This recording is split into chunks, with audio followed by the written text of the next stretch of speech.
Yang pertama bahwa kita harus menyampaikan duka yang mendalam atas kelalaian negara dalam menyelesaikan problem publik akut yang disebabkan karena salah kebijakan. Salah kebijakan itu adalah memberikan izin areal tambang, tidak memperhatikan psikologi publik, tidak memperhatikan aspek infrastruktur yang melahirkan kematian massal mencapai 100 orang lebih. Ini cermin negara telah secara sengaja membunuh orang dengan mengizinkan tapi tidak menyiapkan infrastruktur. Itu kan sama dengan orang nyuruh pergi ke laut tanpa kapal, kemudian tanpa pelampung, dan kemudian kalau terbunuh itu kesengajaan.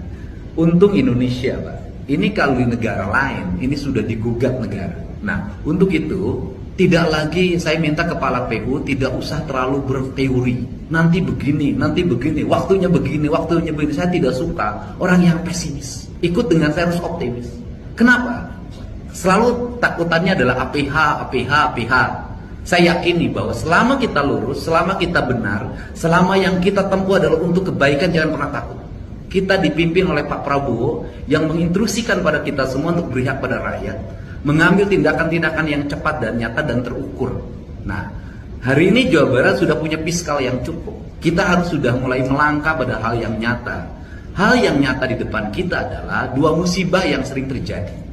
Yang pertama adalah musibah di Parung Panjang. Yang kedua adalah, apa tidak malu orang Jawa Barat dalam setiap kenduri, dalam setiap minggu orang ngomongin puncak.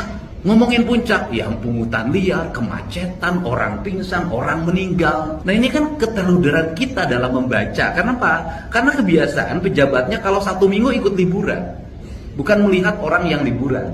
Ini yang perlu menjadi catatan penting kita. Sehingga hari ini kita ambil dua hal menurut saya. Paparannya nggak usah panjang-panjang. Setiap paparan pasti gambarnya itu.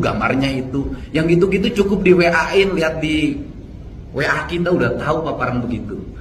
Eksekusinya cuma dua, Pak. Parung Panjang tuh. Nggak usah paparan lagi. Yang pertama adalah, kalau mau tol panjang itu, nanti harus AMDAL. Belum perhitungan investasi. 1 triliun kan dari Pemprov melalui BUMD. BUMD-nya nanti harus kerjasama panjang, Pak. Gitu loh. Dan kalau dikerjakan mungkin selesainya tahun 2027 baru selesai. Nanti yang matinya tambah jadi 300. Saya nggak mau, gubernurnya Deddy Mulyadi nggak mau ada yang gitu. Nah, jadi yang dilakukan oleh kita hari ini adalah bangun jalan yang kewajiban jalan provinsi sekarang yang menyelesaikan Parung Panjang. Tinggal meningkatkan kualitasnya saja, Pak. Kualitasnya ditingkatkan. Kemudian duitnya dari mana? Duitnya sudah ada, Pak. Duit yang di BUMD